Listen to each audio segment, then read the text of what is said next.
Hello, pick breakers and sheep punchers. This is JuryDutySummons, and today I want to show you guys how to use Cartograph G. That is the current version. I'll show you guys how to find it. It's pretty easy. There we go. It's in the Minecraft forums under mapping and modding, and then Minecraft tools. And so you're looking for the forum, looking for the thread that says Cartograph G, map your beta. And under downloads, we're looking for the very first link. That's going to be the most current version. And I guess it's there's a date here, so that's pretty recent. That's good. So I'll download that. I've already actually downloaded it, so we'll skip that. We're going to need something like 7-zip to unzip the RAR file. So I'll put a link to 7-zip in the below bar. And then I've done that here. Alright, so here's the RAR file, and then you just extract it, and here's what you get. To launch Cartograph, just open up Cartograph G, and then here's Cartograph. Whole bunch of different options. It's a little intimidating first, but it's totally easy. And so we're going to select Yoink 888.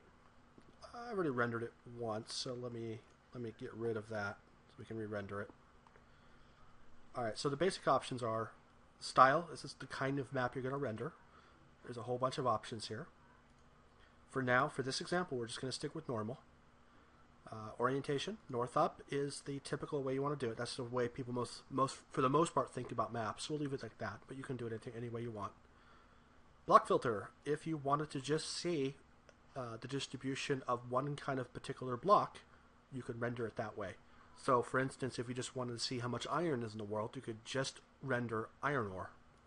For now, we're not going to mess with that, but it is certainly an option out there if you wanted to use it. Layer filter.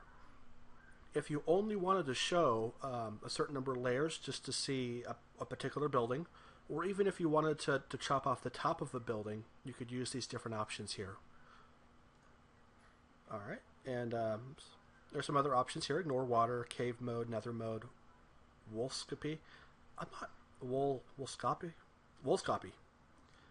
I'm not entirely sure what that's about. But I have it rendered, so we can take a look at what's going on with that. And force brightness. So if you want the entire map to be rendered as if it had daylight, regardless of whether it's in a shadow or not, you can do that. Time of the day. For the most part, I'm going to render during the day. But if you have different effects or you want to see how brightness, how the lighting works out at night, you can render at night or twilight as well. All right, and so once you have all the settings set, you just hit render. Then you get this menu here. Rendering takes a little while.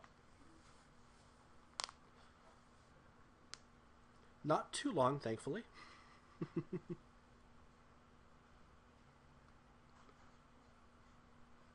And we're almost finished. 90%. Dun, dun, dun, dun.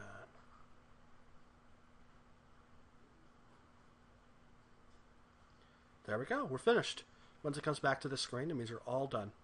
One thing I didn't mention is render each layer individually. I'm not 100% sure why you'd want to do that, but what it would do is it would create a map for each layer of your map. Minecraft has 128 layers, if I remember correctly, so you'd end up with 128 files.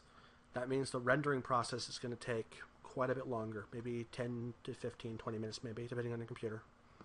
Alright, so let's take a look at what that looks like. Ta-da! And so this is an entire map of that world that I just rendered. You can see someone decided to explore way out there. And we'll zoom into the main area so we can kind of see what the buildings look like. And there we go. You can get even closer, but your effective resolution is, you're dealing with blocks here, so. There we go. Alright, and let me show you what some of the other options look like. So height map, so under style and then height map, you're going to end up with that. The redder the color is higher. So this area right there, we'll go into it a bit. This is a really high area and it kind of slopes down, and the green area is much lower, and blue is even lower than that. And so you can kind of see where the oceans were. And you can even see this little tower right there. All right, and we'll move on to the gray version of that. So this is a black and white grayscale version. So there we go. This is just a kind of just a different view. The lighter the color, the higher. The darker, the lower. So if you had a big pit right here, that went all the way down to bedrock. It might even be black. I think it goes to black. It's at the bedrock layer. All right, and then we have oblique angled north. That is under normal and then oblique angled. This gives us an interesting angle on it.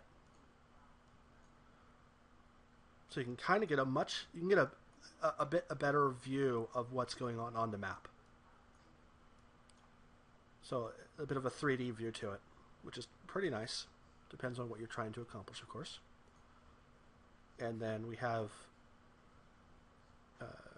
isometric, which is very similar to oblique, but it's a much more severe angle. So it's the isometric view, which if you've played certain games, you're used to. So there we go. I like this a little bit better than the other one, but there we go. There's the beach house. Oh no, there's the beach house.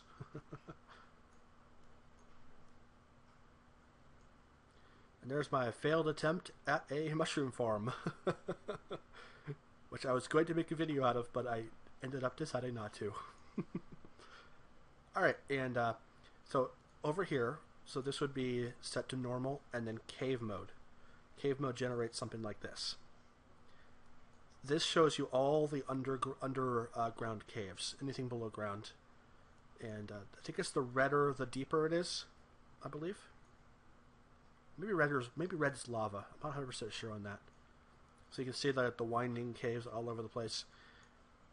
Since it's not really in an isometric view, and even if it was, it's a little hard to read.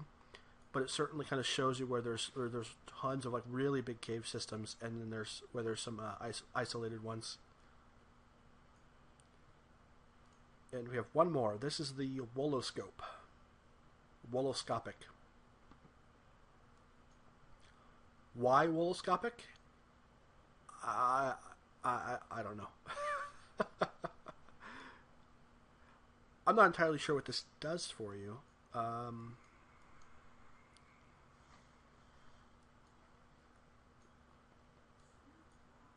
Some of these are trees, so I'm not sure. It's an alternate view. I'm not entirely sure what it's trying to accomplish, but hey, you know, it is what it is. It looks like it's a height map plus wool color. All right, that's pretty much it. It's a great tool if you need to make a map of your world. Remember, if there's any questions, let me know in the comments section. But if you have any like serious technical issues, your best bet is to post in the forum thread for Cartograph. They're going to be much better equipped to answer technical questions on there. All right, everybody. Thanks. Have a nice evening. Nice evening. Yes, nice evening. Have a nice evening. And don't forget to rate and subscribe if you like my videos. All right. Bye-bye.